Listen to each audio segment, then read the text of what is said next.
Hey there, Bat Dog. We don't want to get pissed on. Welcome to Basket Case.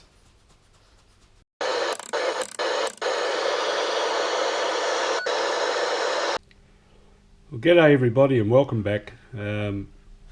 Okay, so this thing smokes more than a Rastafarian combi van, but I need to deal with that. And I thought I was in luck because I got this other barrel off the engine that originally came with the bike when I bought it. I pulled it all apart and the pistons measure perfectly. It just needs a little bit of a clean, some new rings and a quick hone, and it would be good. But I started to clean it up and I noticed there was a broken fin here, right on the bloody corner where you don't really want it. And then as I was brushing it up, another one snapped off here. So I'm kind of reluctant to use it because I think it'll look like crap. And I know you can. I could go and cut one off the cylinder head or something and JB weld it in there and all of that, but I'd rather not. I think what I'll do is pull apart the engine that's on the bike and hope that it's in similar condition and only requires a quick hone and some rings, because I've gone and purchased new rings, and I'm hoping I don't have to go and get another set and another set of pistons as well, but we'll make a start.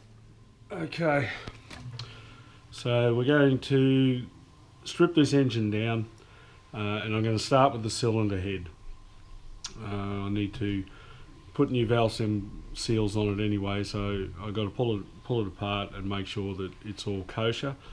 And we'll start. I've already removed the seat, the tank, the carburetors and the exhaust. So the next step is to pull all the tapper cover and everything off and release the timing cam chain tensioner and take the cams out. Alright, before we go any further and before I disconnect the battery, I just want to do a compression test on each of the cylinders to see whether or not there's any obvious issues. Now, according to the climber manual, at sea level, I think it's 149 psi or something. You shouldn't go below 128 psi. So I'm just going to have a look at what we've got here now. There's no carburetors on it, so it's going to be maximum airflow. I'm just going to wind it over until it stops climbing.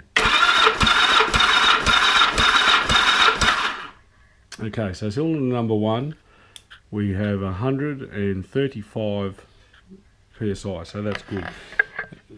The important thing is to not get too worried about the actual number, but they should all be within about 10% of each other. So 135 for cylinder 1.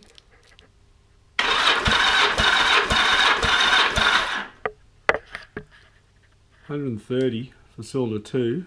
The battery's getting a bit flat though.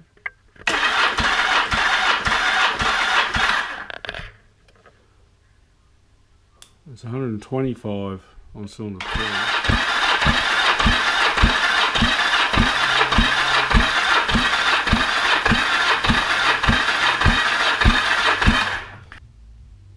And cylinder 4 is 85. So cylinder 4 is way down. Well, there you go. So we have got issues.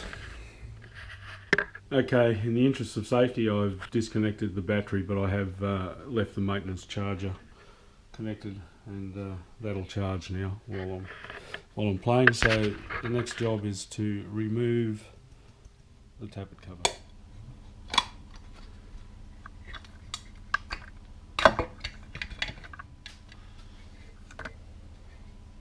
You need a 19mm spanner,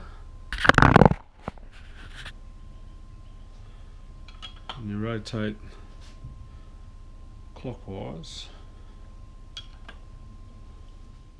and we're rocking on number 4 and the lobes are off number 1, so we continue to bring that around until the T for top aligns with the pointer. Next thing to do, I'm going to remove the timing chain tensioner.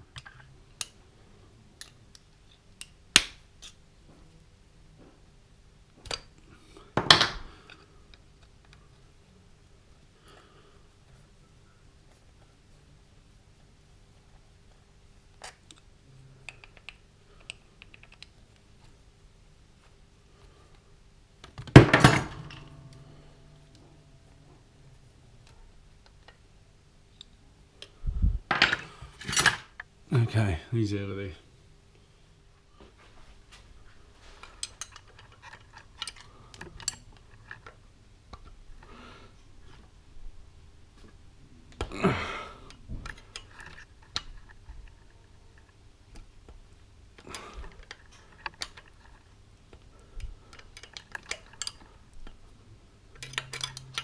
I just feel like they've been Loctited in.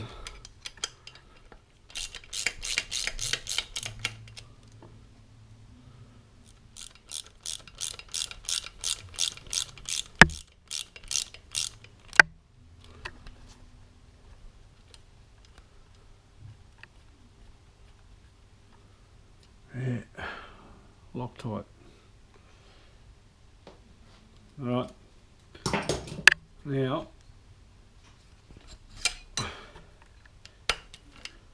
I need to rotate it 180 degrees to get to the other bolts.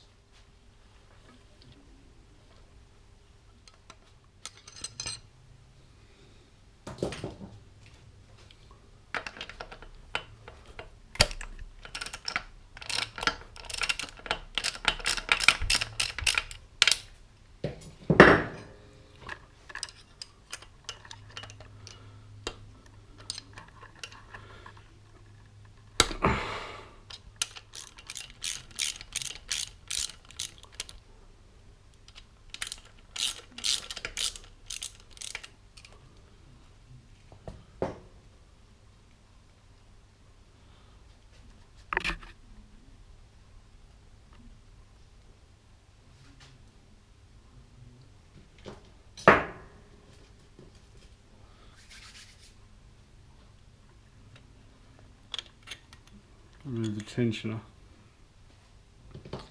The chain guide, I mean. So now you can actually just sort of move these off to the side and remove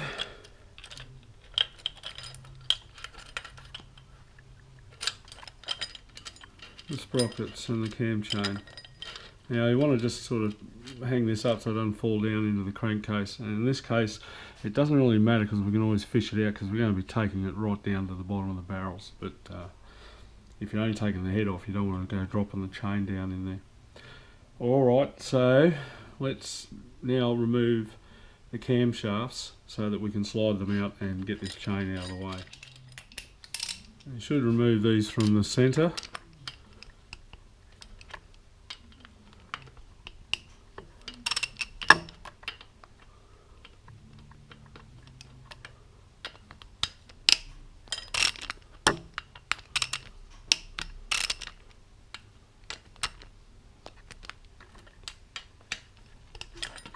It looks like this engine's actually been opened up before.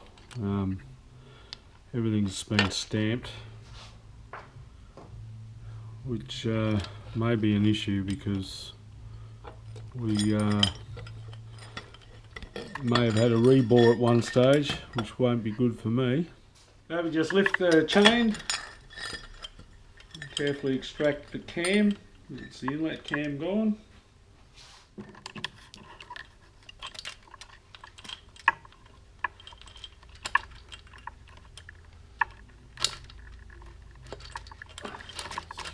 A bit of wire so it can't fall away.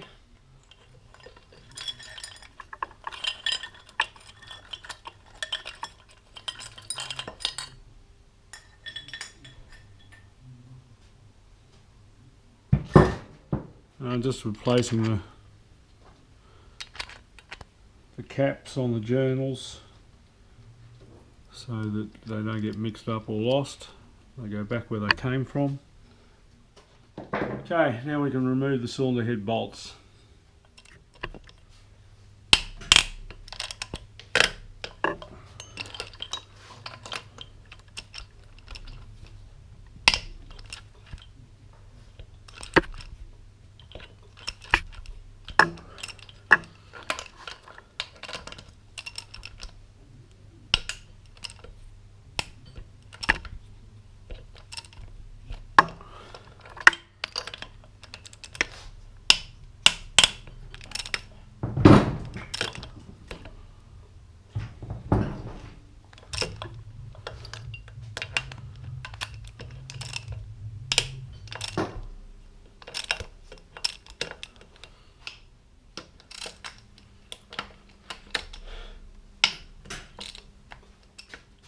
Okay, just a couple of things to undo now. There's a couple of sneaky head bolts up under, one under the back and one under the front, plus there's the oil feed hose for the oil gallery for the cams.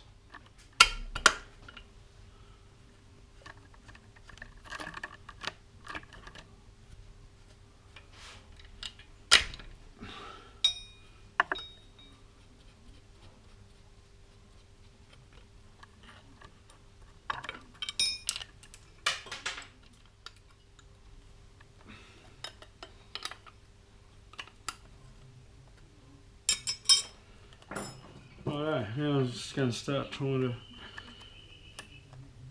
pull the vacuum advance hose off the manifold here.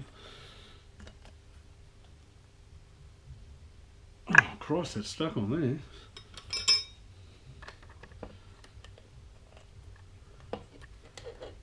There we go. I'm just going to gently try and pry this up.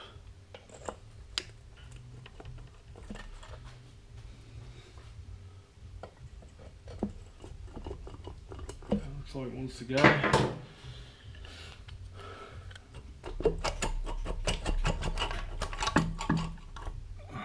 Wonderful.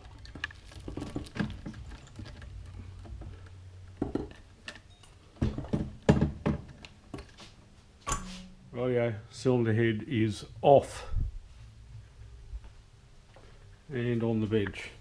So what we're going to do now is pull it apart. Now, if I was going to be completely overhauling this, new valves, recut the seats, all the rest of it, it wouldn't matter where everything went. But because I'm going to try and get away with as little as possible, because I'm cheap, I'm going to separate, I'm going to remove all the buckets and shims, and even the collets and springs and everything will be tied together with the valve that they came from. And in order to facilitate that, I went down to Woolworths and just got some cheap plastic. These are like those, you know, Chinese food containers, but they're only small, and I've marked them inlet and exhaust, and we'll store everything in there. So let's get about pulling it apart. Now these buckets, you should actually remove with like a suction cup, but I'm hoping they'll just sort of pop out. And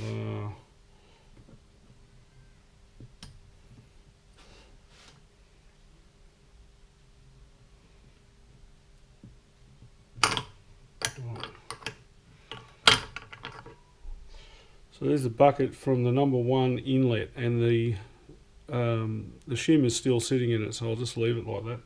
So inlet number 1. I also must apologise because I've lost my microphone. I suspect it's under a plant in the backyard somewhere with dog teeth marks in it. Right, so that is exhaust number 1. In order to try and reduce the amount of wear, or at least keep the wear even, camshaft lobes are ground at a slight angle, and what that does is it keeps these buckets and shims rotating. Right, you can now see the valves residing down in there and the collets. And we're going to be removing those, but before we do, I might see if I can rustle up a bit of petrol and we'll do a leak test. Right, so what I've done here is I've tipped petrol into the valve, and it isn't leaking, so that's the exhaust valve on number 4. I just need to do the same to the others now. Okay. That one's wet, so it's leaking. That one's wet, so it's leaking. That one's just starting to weep around the valve, and this one's still dry. So 3 of those valves aren't sealing as well as they could. And now I need to do the same to the inlet. Okay, we've determined that we've got a couple of leaky valves. With a bit of luck, it'll just mean they'll need to be relapped or something, but we'll have a bit of a look. So to pull them apart, we've got to get the collets etc. out, and what I like to do is just take a pin punch, and before you do them, and just bounce the spring cap Don't hit the collets or the end of the valve stem, just the cap, and that just sort of frees up everything.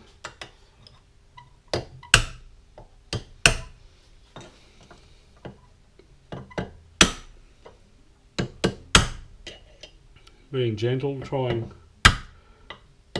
to avoid damaging the inside of where the buckets slide, etc. And you also want to make sure the valve isn't sitting on anything.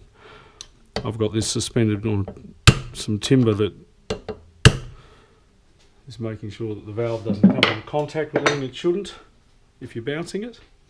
Right, let's strip them. Okay, this is a valve spring compressor. It presses on clamps at the bottom of the valve in the centre, and we wind it down on the top to get to the collets that are holding the valves. And we'll make an attempt here to try and film it for you.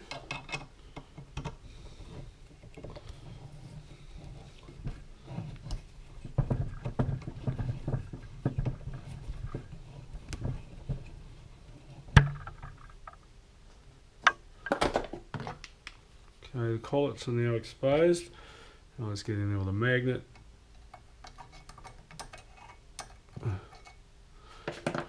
Free them up first. Well, it looks like they're a bit stuck. Oh, that one's just still a bit. Just remove this top collet. That's one.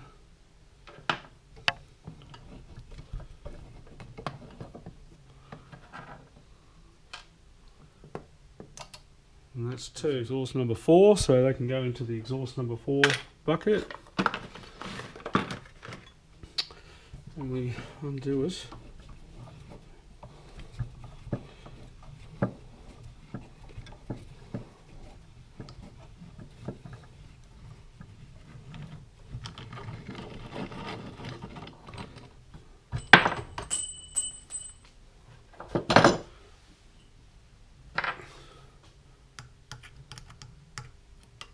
That's the cap for the valve springs.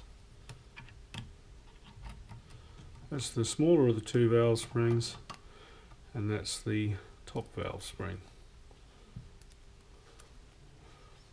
Exhaust number 4.